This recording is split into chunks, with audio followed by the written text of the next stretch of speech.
what I'd like to do is ask, because can people see this screen? If someone would go to their questions and just type in a yes or no to make sure everyone can see the screen. It should be saying Advanced Strategic Planning for Growth. Yes, I get a couple yeses. That's great.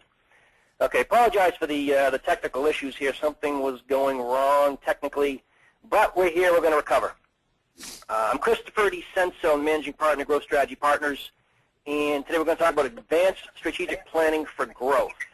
What I'm going to start with is just tell you about some on the administrative side. There's a copy of this PowerPoint as I will we will send at the end of the presentation. We're also going to have some questions and answers at the end. So if you have a question along the way, you can type it in and we'll get to that at the end. And this also is being recorded, so it will put up on our website later. So if somebody wants to share this with somebody else, they'd be very happy to go to our website and you can download it and review it later and take more notes. So that's the event today. Advanced Strategic Planning for Growth. The question here is, just jump right into this. What if, question for you, what if it doesn't rebound in the near future?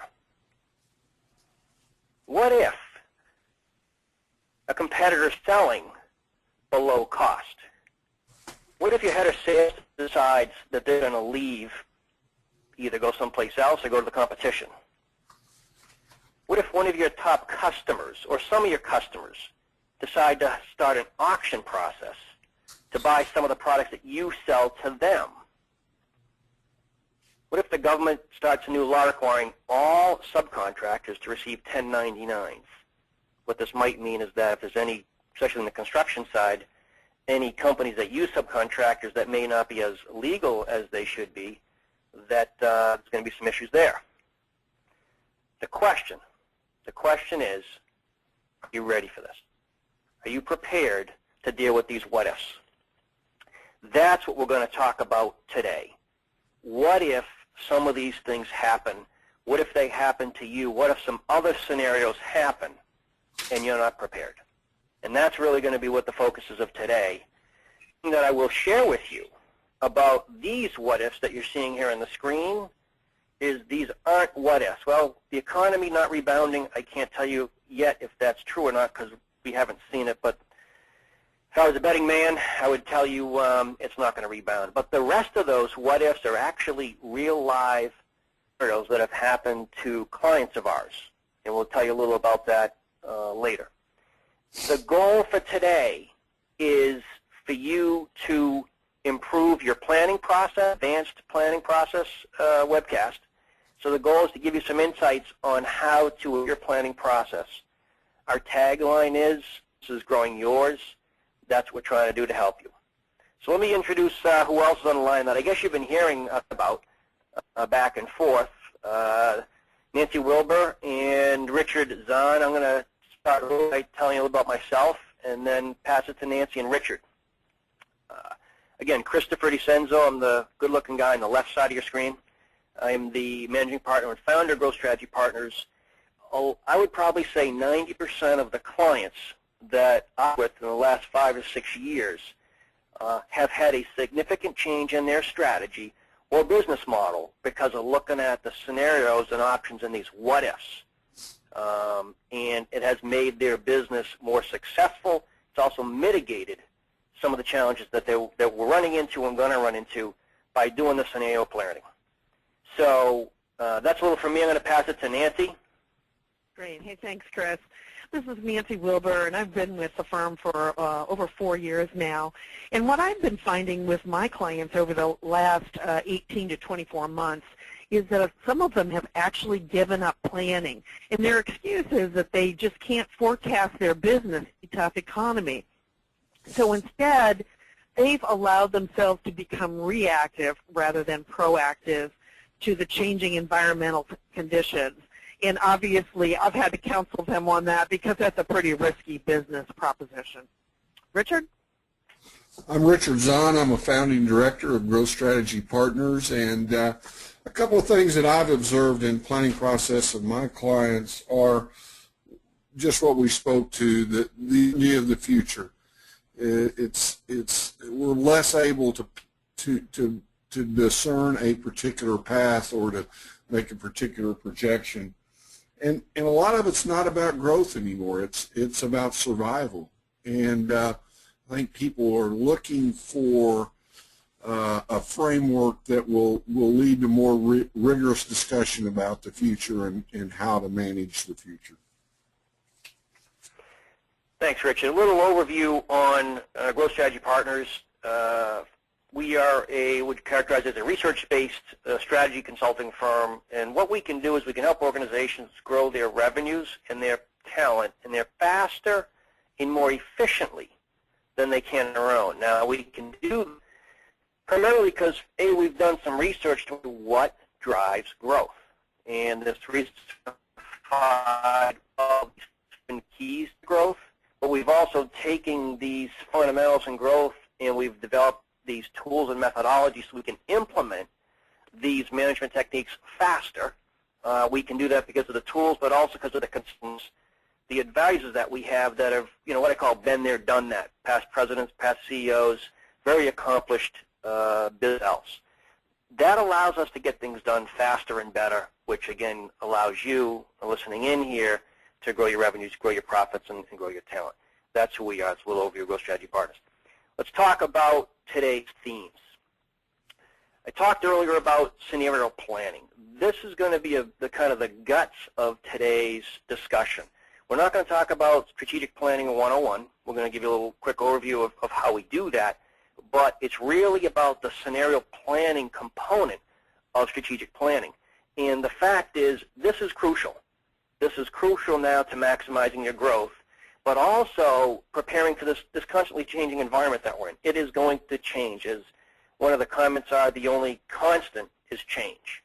And the planning process is a way to stay ahead of that change. Scenario planning will be a tool that we're looking at.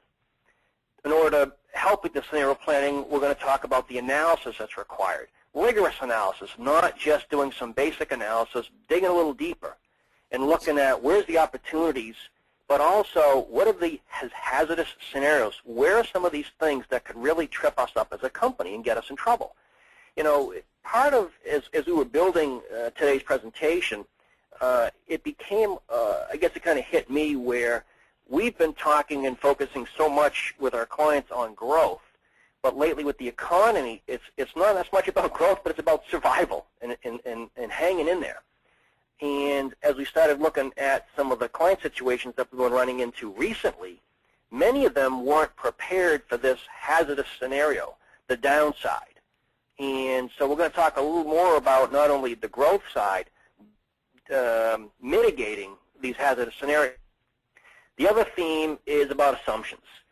We make assumptions every day in our work life and our family life, and assumptions are needed when it comes to building your business.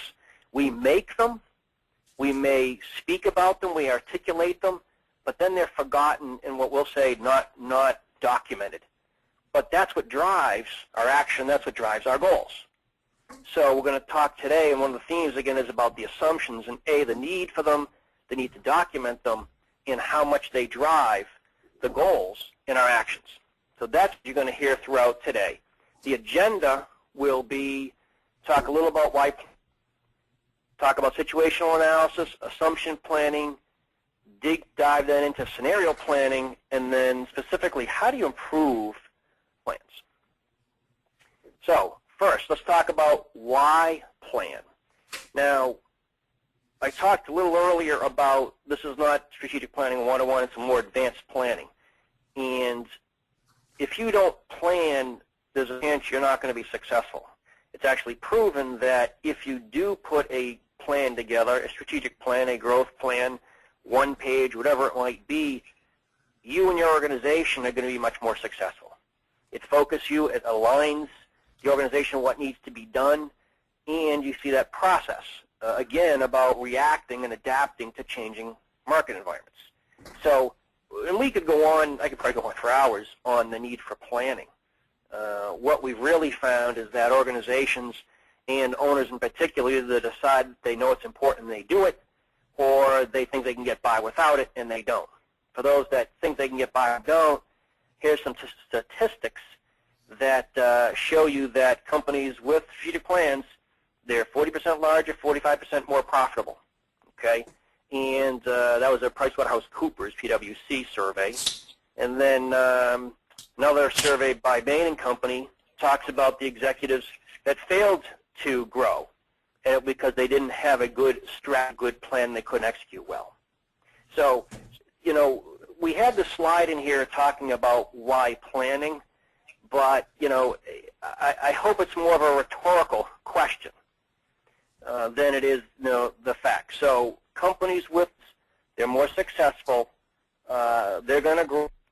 I will mention here, when we talk about growth, we throw that term out a lot. When we talk about growth, we're trying to get growth beyond the market growth or the industry growth. You know, we have today we've got some firearm manufacturers I know listening in, and if you talk to some of those last year and they said, we're growing, you know, 8, 9, 10%, most people in the world would go, wow, that's pretty. Now the fact is the industry was growing about 12% at least. 2009 it was actually higher at some point in time. So I think it's 12 or less. They actually weren't growing. They were just kind of riding the tide with the economy. So we're going to make it clear. When we talk about growth, talking about growth beyond average. In order to get beyond average, you have to have a plan, and now we'll talk advanced strategic plan. Okay? So what we're going to do right now is a little interaction with the audience, is have a poll. So get your fingers ready at your computer, and we're going to launch the first poll. And the question is, how well are you performing to your documented plan? So notice that the word is documented in there. What I'll do is ask you to go click on an answer, and the question is either A, I don't have a plan, or 10% better than my plan, I'm on plan, I'm behind maybe 10% or more, I'm behind 20% or more. So let's take a quick second and ask people to answer that. And this is a little bit, again, a little for us, but also, you know, we know owners like to know, geez, how am I doing compared to anybody else? How are we doing? And this will actually give you a little insight there. We've got just about everybody voted, and I'm going to close the polls in about 5 seconds, and then I'm going to show the answers, which is interesting. Okay, I'm going to close the polls, then I'll show you and we'll talk a little about these right now. So poll's getting closed, and I'm going to share the poll with you. I believe everybody should be seeing. Nancy Ritchie, can you see that now? Yes, sir. Yeah, sure can. Wow. So we've got 19% that at least admit, after I've gone on in my tirade, that they don't have a plan. But what's interesting is you'll see down below, 31% ahead, 19% my ring ahead behind. We got 13% ahead of plan, 19% on plan, and the majority, the 31 and 19%, behind plan. Nancy, Richard, any comments on that? I think in this economy, yeah. Go ahead, Nancy. I was just going to say, in this economy, I'm not surprised to see that some people are lagging behind their plan, but I'm surprised at the percentage. I mean, if you add the 31 and the 19, you know, you're talking about half the people are finding that they're not, you know, able to accomplish their plan. So that's, you know, that's pretty serious. And what we'll talk about today, okay, which is kind of the crux of this, because they're behind plan, but the question is, based on what assumptions? What did they assume they were going to do? What did they assume was going to happen to achieve that plan? And so that's I think hopefully those people in that category will gain something out of today.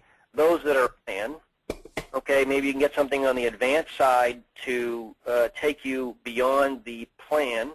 And again, we're not commenting on the fact that whether that plan that you had was aggressive So if it's aggressive and you're on plan, you're doing great, or if you're behind plan and it was aggressive, again, this is all relative to what your plans were. 13% are ahead of their plan by 10% or more. Okay, that could have been a flat projection, therefore they're doing great, right? So we can't obviously comment on what your plan looked like, but here's an idea at least what the expectations were. Let me go back to the presentation. So let's talk today about how do we develop a more advanced plan, and then how do we achieve really strong results to it. So let me go now and talk and show you about our planning process. This is the planning process for Growth Strategy Partners. It's the planning process for Growth Strategy Partners. I apologize if I'm hearing at least a little echo in the background here. We have got 4 phases to our planning process. I'm not going to go through this in detail. First phase, looking at assessing the vision, envisioning where the future is, defining where you want to go, and then conducting the review process. The first 3 phases is something you want very heavily, and then kind of do a review on a yearly or biannual basis, every other year. Today, what we're going to dig into in this process is here in the analysis section. We're going to dig a little more into the analysis section and explain some advanced techniques here. We're also going to then jump into the assumption plan that we talked about earlier, and the scenario plan, which is kind of hidden underneath here. It's not highlighted, but that's where we're going to dig in on the planning process, okay? So we're not going to go through the whole thing, but this does give you a little framework for what we're looking at. We're going to start first with the analysis section. So the question on this, okay, if we're starting with looking at the outside in, so we're going to analyze, when we do some analysis, we're going to start outside in, outside the industry, the market, then to the customer, then internal. When you start looking at the industry, what we found very helpful is charting, okay? Here's a chart that's showing basically the supply and demand curve, and this red curve here is showing you the supply, and the red is showing you actually the sales. Okay, that's a real exciting chart, and many of us may have done something like this, but the question is this. What's the chart showing us? If we were looking at this chart already in the early years, okay, up pre-95, it's constant in terms of demand. You see showing up here, normalized, and now you see it again, but here's a little insight, okay? And the question is, geez, what if this curve keeps getting worse? What happens if the supply really gets beyond sales or demand? What's that going to do to your business? There's another chart. This is actually what the NICS checks, the National Criminal Check System. For those that you made the number of firearms, at least the checks being conducted on them, that shows the year-over-year volume from 2004. I've added 2009, 2010. Why is this important? For those that don't know, actually since 2008, right here around October, when Obama came in office, demand for firearms skyrocketed. And 2009 was a great year for the manufacturers, dealers, distributors. Now in 2010, what you're seeing here, and so word on the street is that demand is slowing. But if you look at this curve compared to 2009, you're actually seeing still above 2009. The question is now, what if it continues to follow the 2009 path, or what happens if it kicks back to 2010? What about inventory? What about products? What about manufacturing? What do I have to do?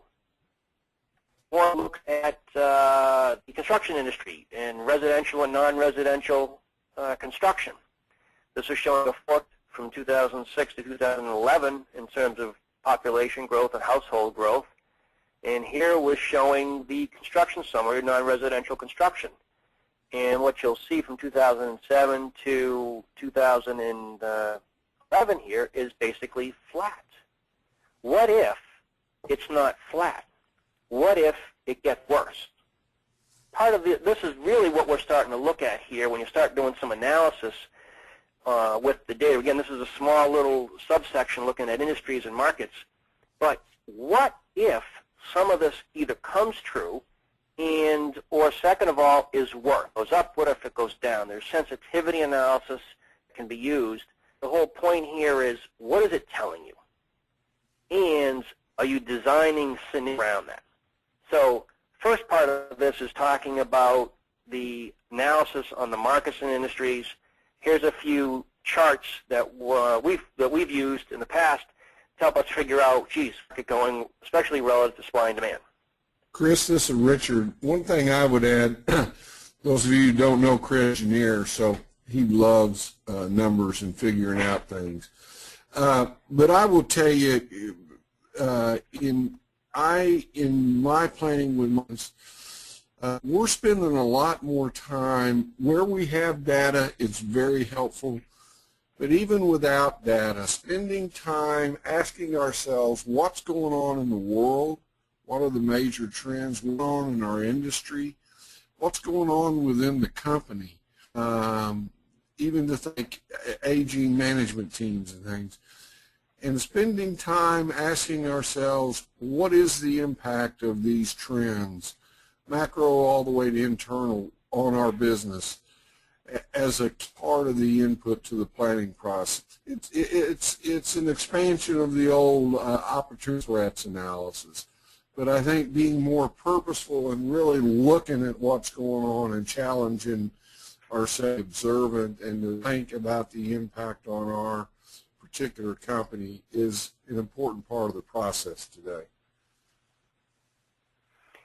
That's good, Richard. In fact, we'll elaborate on that a little later because you know, when the companies start the planning process, many of them are data. But then you get into this debate, and the debate is, well, it's really not going to happen, or they're always optimistic, or geez, they're promoting the construction industry, and so therefore they want to show good demand, so people will build things, and they start doing a lot of second guessing, which obviously impacts what actions take place, and we're going to really address that on the assumption side. And there's a tie in there, Richard, so thank you. After industry analysis, then we want to start going inside a little more and look at the customer. One of the things that we've been surprised by is that many companies do not have a very good understanding of why their customer buys from them. Why do they shop there, buy from them, use their services, use their products? They have some great assumptions, and they have some beliefs, and they have some direct or indirect commentary, but no real data. As Richard told you, yeah, I'm an engineer. I think like an engineer, and definitely very data-driven in what we try to do. Obviously, you have data. It minimizes the risks or the assumptions you have to make. And if those you've heard, don't assume because it makes an ass of you and me, whatever. So next thing we need to do is really understand, if we're going to grow the business, what does our customer want?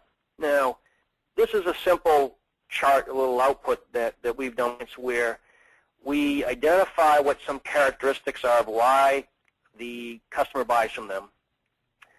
What's the priority of that characteristic? How important is it in the whole of their buying decision?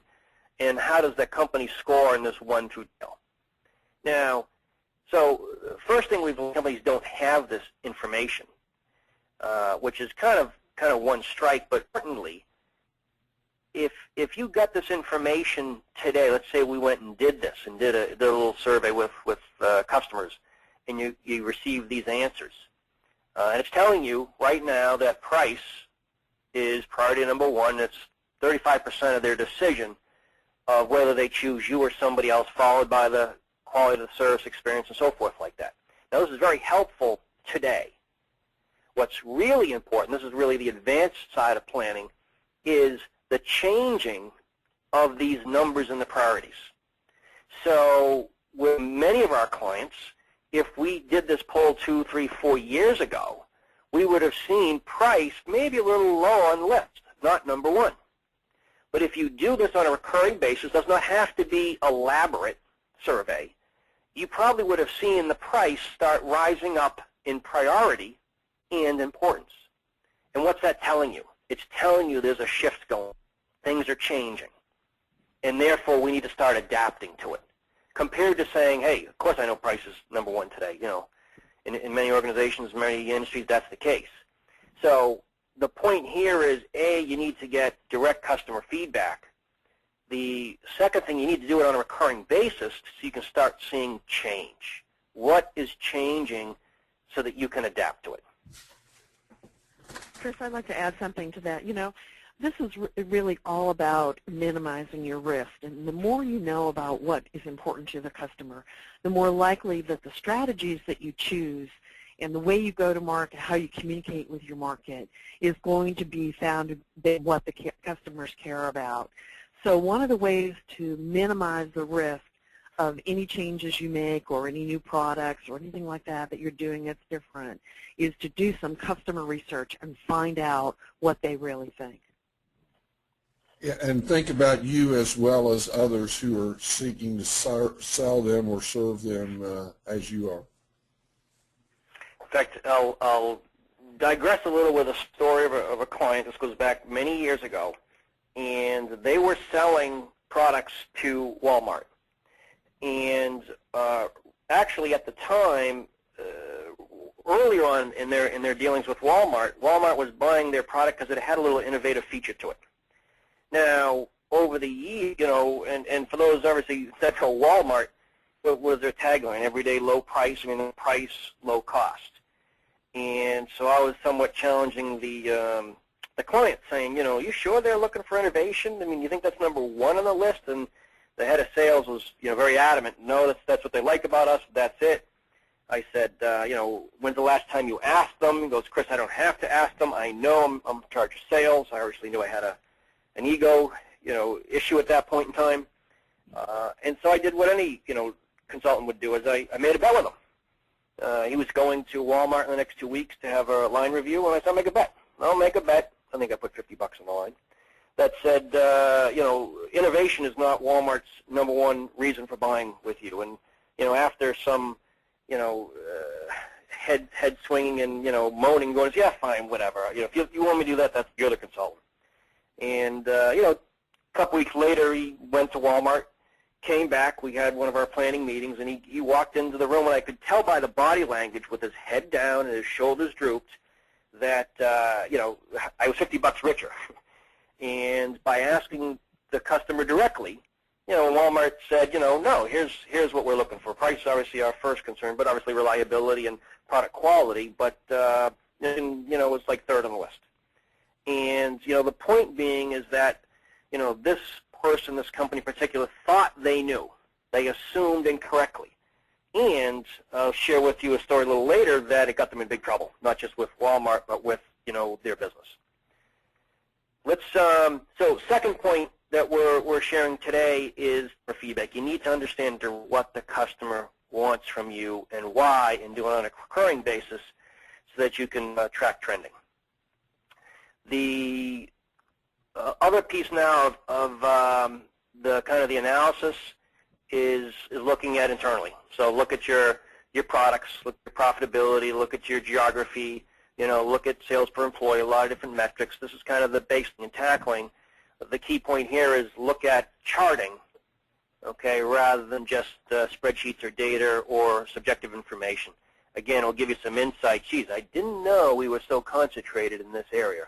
Geez, I didn't know we were driving all the way down to Connecticut to deliver the goods and services, which is, again, you know, you might see a town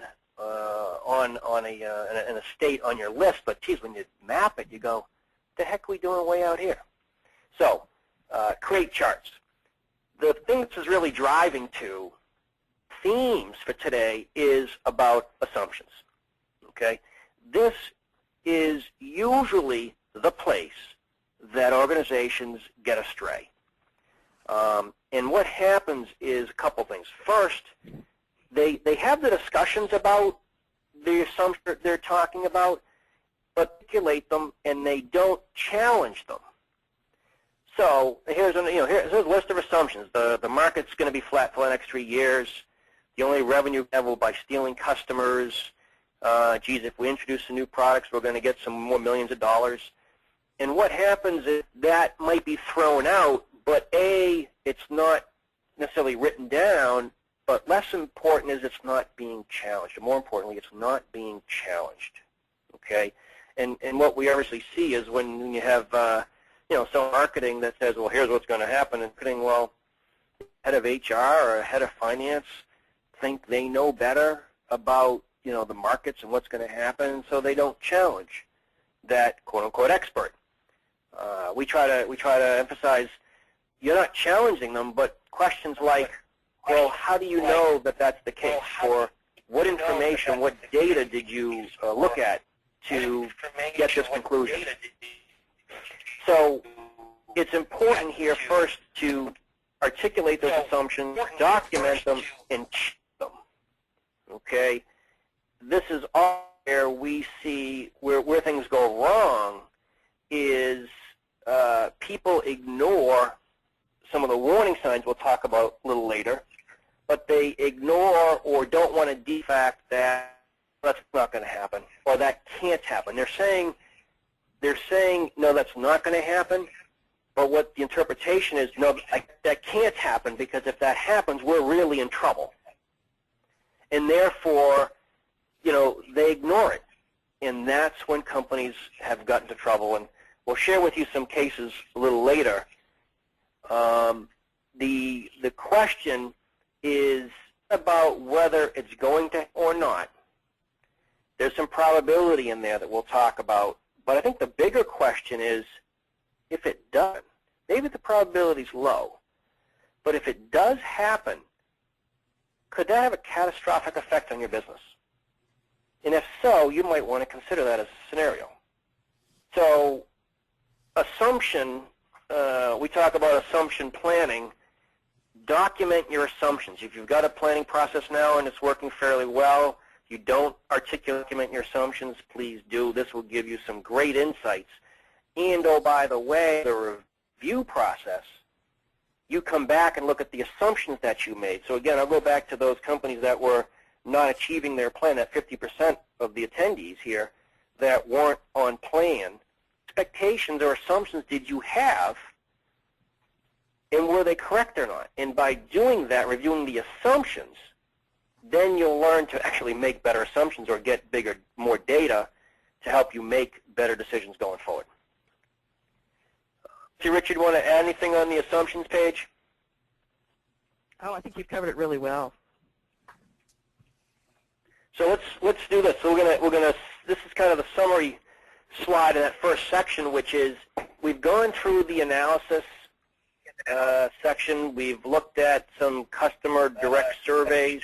We've documented the assumptions we've had. And then what we say here is let's summarize the key points. I can't tell you that we've walked into where they've actually had some strategic plans built before and they have these 3-inch binders loaded with data. And I said, well, can you summarize what you learned in all this analysis? And, well, yeah, it's in here somewhere. And there's really no summary. Now, this is an abbreviated summary of the key points what learned through this analysis process. Trying to take all this information and kind of narrow it down to a few assumptions and a few points. So if you have taken all the analysis and brought it down to these key points, you should do that. It's be also linked in to the SWOT analysis, the strengths, weakness, opportunities, and threats. That right now, the last thing we're going to end here with is we've gone through the analysis, we've gone through the customer, and we've gone through the assumption. Now we've summarized all that learning. Obviously a lot more than what's shown here. What I'm going to do now, we're going to now get into kind of the guts of this, which is the scenario planning and contingency planning. I'm actually going to pass this over to Nancy, and then she'll take it from here. Okay, thanks so much, Chris. We've all gotten an understanding about why scenario planning is such a critical function in the planning process, because let's face it, there are a lot of unknowns out there in our business environment, and I'm willing to bet there's not probably one person on this call who, isn't concerned about some and some trends that they're seeing in their marketplace or in their industry. So this is the 5-step process we're going to go through this afternoon. It starts with identifying those high-impact, high-potential risk scenarios that really could have a huge impact on your business. The second step is to look at what are the early warning signs. How can we see if this trend is continuing or starting to ramp up so that we can make sure that we're as prepared as we can be. Let's define a little bit more what the potential scenario might look like. You know, what are some of the issues that we might be facing so that we really have a good, rigorous dialogue with our planning team about what we're going to need to do, what actions we're going to need to take. And then identify the strategies that are going to address those risks, order them so that we know which ones are the ones that will have the biggest impact on those scenarios, and to create some specific actions to ensure that we're taking the action that we need to take. So let's take a look at one of the tools that we use on the next slide, Chris, and it's called the Future Mapping Matrix. This starts with assembling a team of thinkers from your organization. This is not where you want to have a bunch of group thinkers, you know, who always agree with whatever the boss has to say. You want people who are very creative, who look at the world differently than you do, so that you're able to anticipate all the different possible scenarios that might exist. And you want to expand about the risks and opportunities for your business. So it is a brainstorming activity. Come up with your list of potential scenarios, and then you identify, okay, what are the that we really need to pay attention to? And what future mapping does for you is it helps you identify what are the things that are going to have a high probability happening and also will have an impact on our business. Those things that would fall in the upper left-hand box named high risk. Those are the things that you pay attention to. But there's also some things that could have a high impact and maybe a low probability of happening. At least at this point, it doesn't seem that likely. So those things would go in that upper right-hand box where we've labeled moderate risk. And then there's another moderate risk box as well, and that's the one that's probability of happening, but maybe a impact. And then, of course, you've got the lower right-hand box, which is low probability, low impact. So what you want to do is you want to sort your risks that you've come up with from a session into these 4 boxes. And then with the high-risk box, you want to develop contingency plans. Now, you're not going to be done there. We're going to talk about what goes into a contingency plan in a minute. But you've got to pay some attention to those 2 moderate risk boxes. You need to make sure that you have an early warning sign, an early warning system to pay attention to what might be going on there. Let's spend a little more time on early warnings. Each one of your businesses is very different from everybody else's, and so what one company uses for early warning signs won't necessarily work for all the others. But it often starts with some government statistics. For example, you know that the local press and the business press reports on housing starts, and that's obviously critically important for the construction industry and anyone else who is selling into that industry or selling into homes. And then something like unemployment rates, that might be critically important for staffing companies to know about. The leading indicators would be important for really all types of business so that you know which way the economy is leaning at that moment. And then prime interest rates obviously could have an impact for financing companies as well as real estate companies. And of course, retail sales have to do with not only retailers, but also the people who manufacture for retail. So just even that in that government statistics section, there's a lot of really important information. Then you might also want to look at some financial information about some of the major corporations in your industry. Take a look at their profits. Take a look at maybe what's happening with some of your major customers. And that's especially true if you've got key customers that represent 25% or more of your business. You want to make sure you know what's happening to them financially. You might want to look at housing foreclosures, credit ratings, local real estate statistics, any kind of bankruptcy rates and other kind of transactions and stories that will give you a sense of what's happening in your industry or things that could affect your industry. But it doesn't stop there. What you want to also do is take a look at the news story coverage, you know, the number of stories about your industry or about a particular product. You know, lately we've seen some stories about recalls on baby cribs and, you know, even toys that are viewed as dangerous. So, you know, if that's something that your company is involved in either selling or manufacturing, you need to really pay attention to the number of stories and also the content of those stories. And then, obviously, and I think most of you probably do this, you pay attention to the trade shows and the conferences that come along for your industry or a subsegment of your industry, because that's a great way of finding out, you know, what new technology is coming out. Are there some new companies coming to play, you know, maybe even new competitors? Are there new products introduced? The trade shows and conferences is a great way for you to stay on top of all those kinds of things. Competition is sometimes tougher to find out about, but for sure you want to know if they've got some new product offerings or maybe just investments that they're making in expanding their plant or investments in technology. Are they making some adjustments in their pricing? Have they developed some kind of a joint venture with another company? And anytime you look at your competitors and you see them doing something repeatedly, in other words, they do it more than once, it's probably because for them. So pay attention, particularly the second and third time you see a competitor doing something, because that may tell you something about their strategy and about their success. And last, but certainly not least, you know, are the organizations and associations. They give you so much information about what's happening with your competitors, either at an industry meeting or in a trade magazine. They often will do studies on their industry, what's happening with pricing, and of course that really valuable piece of information about the trends. What's the trend of the last 5 years and where is it heading? So what are the early warning signs that are applicable to your business? You know, I worked for a printing company a number of years ago, and our leading indicator for either business expansion or contraction was our reorder rate.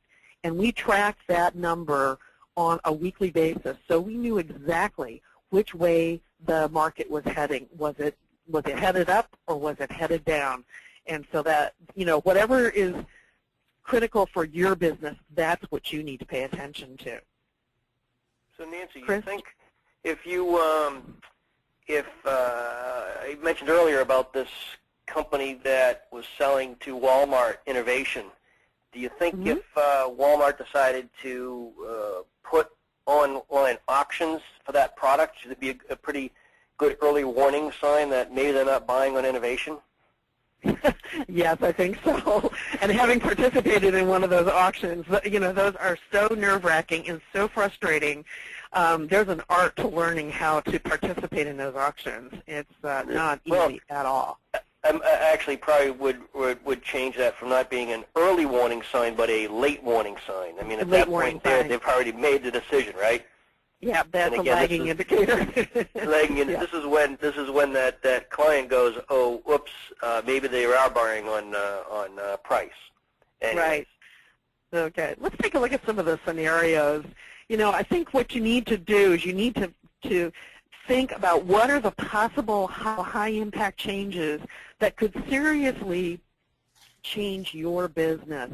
And we've got some examples here, so why don't we just start with, I think you've got a client who is in the handheld electronic device industry. Can you tell us a little bit about what's happening with them? One of the scenarios we're dealing with, which I'm sure others are, is the whole changing world of technology and the impact on our traditional customers. In this case, you know, a lot of the scenarios we're trying to play out are the whole new smartphones and apps on smartphones, and how does that impact traditional handheld devices? Do they go away?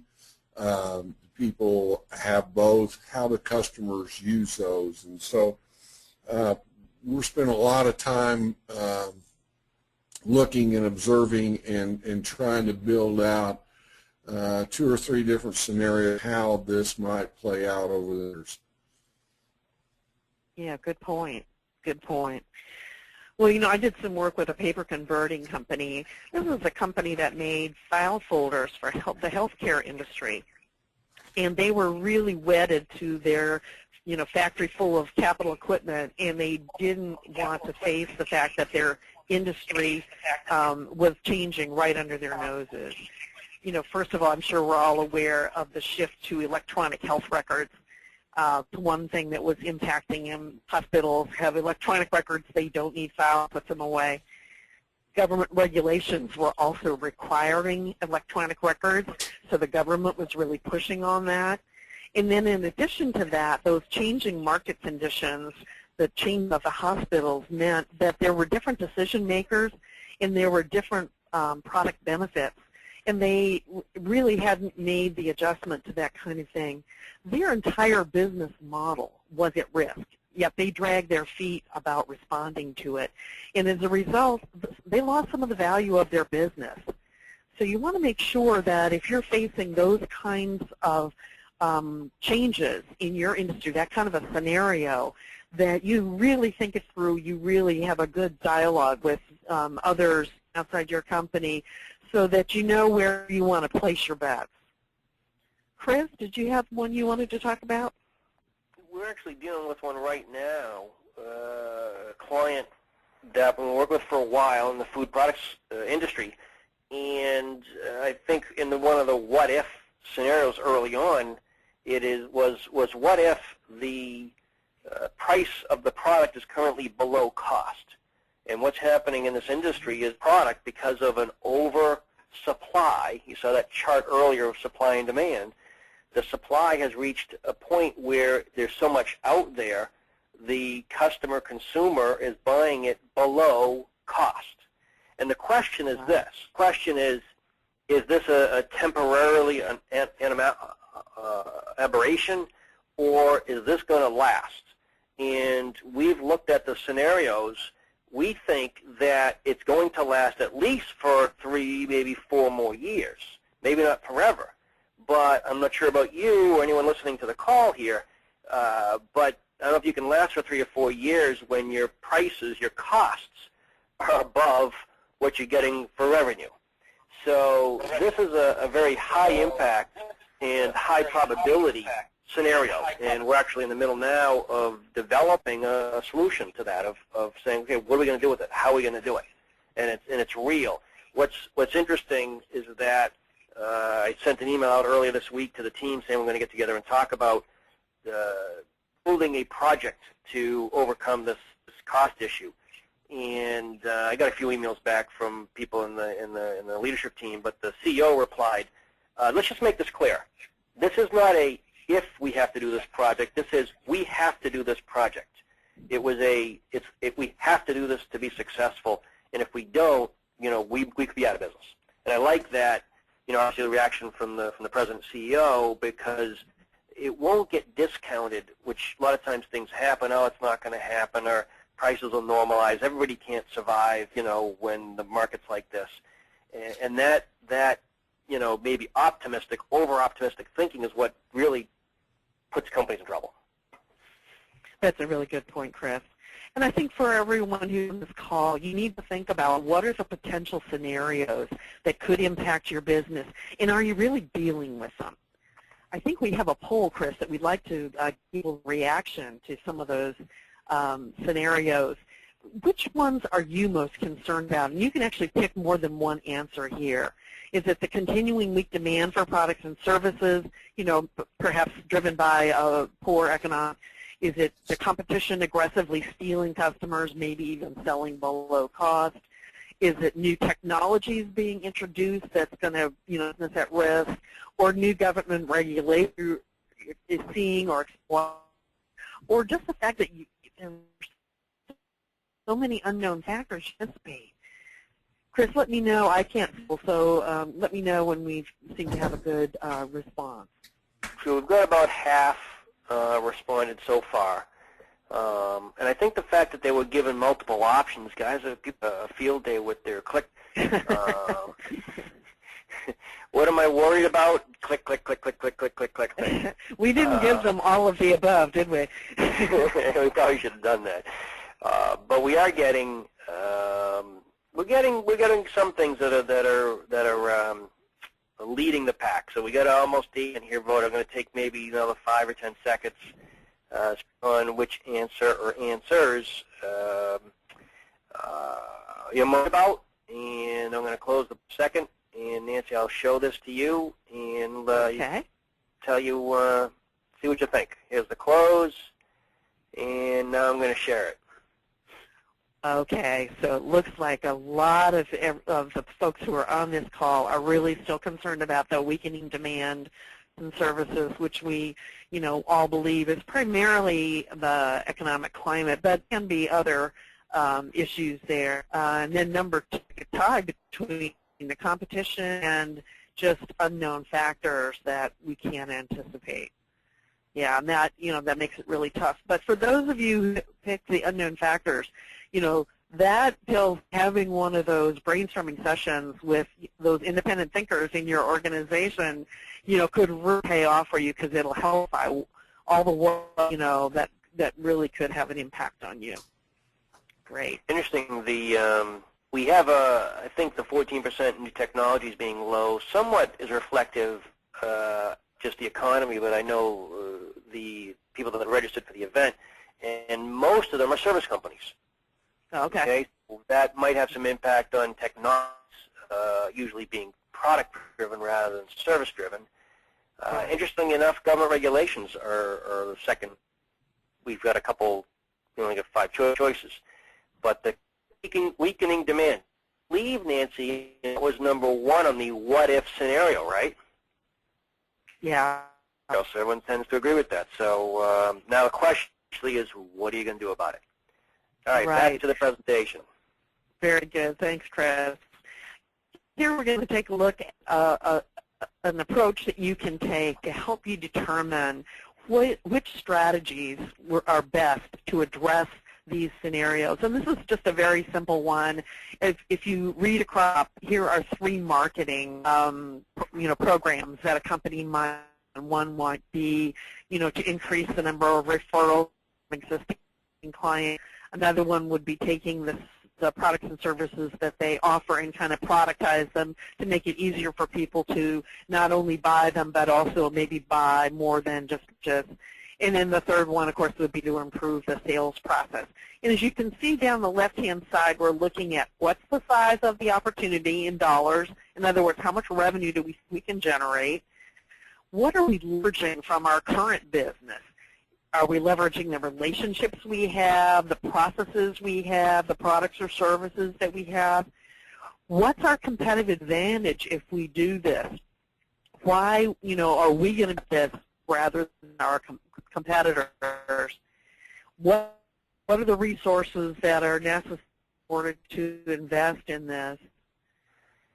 Are there any capital requirements or expenses involved? And what's the success quotient? What's the value in dollars? In that first one, for example, we kind of split the difference between the range of 100 to 150,000, and figured out what we thought the success quotient would be. And as a result of that, after that analysis was done, this client chose referrals as the number 1 priority. And interestingly enough, for those of you who are in the service business, referrals continually shows up as the number 1 strategy for growing your business. Not too unlikely there. Chris, if we could take a look at that next slide. That last step in this 5-step process that we were talking is all about making sure that you're taking the actions that you need to take. And one of the best ways to do that is to document it even on just a single sheet of paper, as one of my clients did here. This was where they identified what the strategies, their goals, the steps they needed to take, the resources that were going to be involved in that, not only the who, but how much time in the time frame when it was going to start and end. This was a company that was capitalizing on a tremendous opportunity to expand their business beyond the Sacramento, California area, and they had a hot product, and it was a great opportunity for them to pick up some more business. Chris, I think I'm going to turn it back over to you now at this point to help us complete the planning process. We've gone through the analysis. We've looked at the customer. We've looked at the assumptions, summarizing it, and then we did a deep dive into the scenario planning. And again, that was great, Nancy. Just don't want to forget is you got to now wrap this up. We kind of jumped through, goal setting, defining the goals, making sure there's metrics that you have that are defined, being measured, that you assess, that you're reviewing on a regular basis, but more importantly, you're reacting to what you're learning. You're reacting to the results. And to today's poll, if you're not on plan, what corrective actions are you taking? So the key points today, we're going to wrap up. If you have some questions, we've got a few minutes here. If you want to type in some questions, we'll start addressing those in just a minute or two. But we're going to summarize here by saying, scenario planning, strategic planning, but scenario planning specifically is critical. It's critical to success and survival. We've been talking about growth, but as much we've been talking about surviving. And, the only constant is change. And so in the future, we're going to see change. We need to put these scenarios in place. What if? And which ones are going to have a high probability, high impact, and we need to deal with those. The analysis, rigorous analysis on the customers, the markets, that's what's going to give you some insights on, the scenarios that could come up. Document the assumptions, okay, so you know why you made those actions or what you assumed was going to happen. Summarize those key points in the analysis, and then quantify, okay, those scenarios. So the advanced component of planning is this quantification and evaluation of all these scenarios and the contingency plans that are needed. What if? Okay? You have those plans in the book and the binder. You may not have to execute them, but they're there just in case. And then make this planning process a process. It's not an event. It's not about it once, but, making it a continuous process, because that's the learning. That's what makes a more advanced and successful growing company.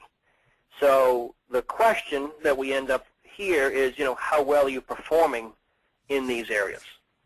And we've got one last poll, and then we're going to wrap this up. But it's a question that we're interested in, knowing what actions are you going to take today from this education? Am I going to either develop a strategic plan, or I'm going to take some pieces and improve my process, which again is what the whole gear for this was. Maybe need to reach out and get some piece to help and do this, or so take literally it's going to be another 10-15 seconds. Answer the poll. We're going to wrap that up, and then take some questions that I see piling up. I think this is just a single result. So, and I know there were some people. I forget the number and find my results here. Here it is. Here it was a percent that didn't have strategic plans. 14-15%. So, I hope to see that percentage at least is going to start building their plans. Let's see if I can find it. And about 2 seconds. Here it is. The 19% didn't have a strategic plan. Okay, so I'm going to close the poll and show you the poll. So almost at 19%, 18% are going to develop the plan. That's great. We want you to take action. We want you to make your business better. 64%, they're going to take some of the things they've learned today, which is great. And 18% are going to reach out to experts. You might look at this. In fact, well, let me jump to we're not going to make any change. I'm doing fine. I love the fact that that's zero. because obviously we can all get better. You might look at that expert question as being driven towards us. Reach out to any experts. Could be consultants. It could be your people that know this very, very well. If you don't know something, definitely. Okay. So this is good to see that there's some change coming out of this, and again, I know that's what Richard, Nancy, and I are looking for. Now, absolutely. In the case that you need some expertise from us, this is our gratuitous sales slide. There's two ways we can help you. One is we've got a workshop process we call a strategy articulation workshop. We can actually come in and your strategic plan. It's a couple-day workshop, but basically in 30 days, we can help you with the analysis. We can help you with some customer insights. We can help you with the scenario planning and actually build the goals, the measures, literally in 30 days. That's our value added, getting it done quickly. The alternative is you already have a good plan and you might want just some assessment done. I will say to you today that Nancy, Richard, and I will be happy to sit down with you on the phone just answering some general questions, a little deeper dive, looking at your strategies, specifically if you're not performing as planned. This is maybe one way we can help. Now what I'm going to do is look at the questions. The last slide here has some contact information for us. Again, we're going to send this presentation out to everyone that's online here today, so you'll have this contact information. But I did see a question earlier, and it asks about, when you have a plan, and we're talking about being ahead or behind, on some levels we're behind and others we're ahead. How do you look at the whole plan? Well, there's kind of obviously a net result on this and the net usually is being net income. How well are you doing on the net income growth or the gross growth or the revenue growth? We try to help our clients identify what's most important. Many companies have a bunch of different goals. It might be some revenue, some profit, some talent, some new product expansion, some customer expansion. We try to prioritize that so they know if they've accomplished the more priority ones. Let me see what other questions, and I know I'm looking a little after 2. We're going to go for maybe a few more minutes for those that do have some more questions here that we'll try to answer them. And if there's still more after that, here goes another one, then we'll have to get them maybe after the fact. Okay, sorry, I'm going to try to read these here. How do you think lower inventory levels would affect customer buying? How do you think lower inventory level would affect customer buying? Interesting, maybe hard to interpret that one. First of all, inventory levels, if you're looking at the company side, the customer doesn't know what your inventory levels are.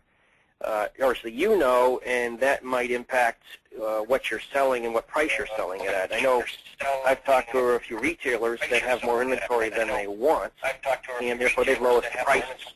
Obviously with lower prices, customers may buy more. This gets back into almost the forecasting, scenario planning, identifying how much inventory do you have.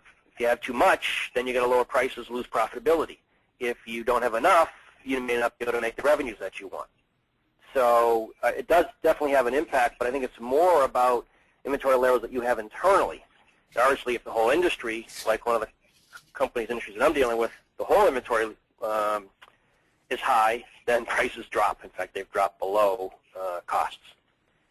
Let me look at another question here. Someone had a question on I thought it was funny, sad funny, but if the economy is so unpredictable, why even try to plan? How's it?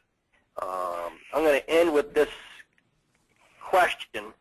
And basically, if you don't plan, I think there's a comment we had. Are you planning to fail or failing to plan? We understand the economy and the market is all over the place. But it is proven companies that think through the scenarios, think through the options, and put some action plans in place are more successful. And there are some things you can control. If it's simply getting down to stealing your competitors' customers, putting plans in place to do that's going to make you more successful, obviously, rather than just saying, whatever. Nancy, Rich, you want to add anything? We got to wrap up because we're a little over right now, and you see people are starting to get to the next meeting. No, I think that we've gotten a really great response on those from everyone. Pleased, that everyone seems to be thinking about what can they do differently. It is a tough time for planning. Question about it, and the things Chris was saying, the more prepared you are for what could happen, the better job you're able to do scenario planning and thinking about, excuse me, what the potential implications for business. The better your chances are of realizing it. Because sometimes when there's a threat, there's also an opportunity. And you have to find those opportunities among the threats. Richard? Yeah, I think it's about placing smarter bets and being observant, not having a necessarily perfectly clear crystal ball, but making smarter bets and understanding what drivers that we can and putting your time and attention there. Thanks, everybody, for joining us today. We're glad to see that you're going to take some action out of this. If you have any questions on the presentation or anything else, feel free, please, to give either one of us a call. And look forward to our next event coming up in November. Thank you. Thanks, everybody. Thank you.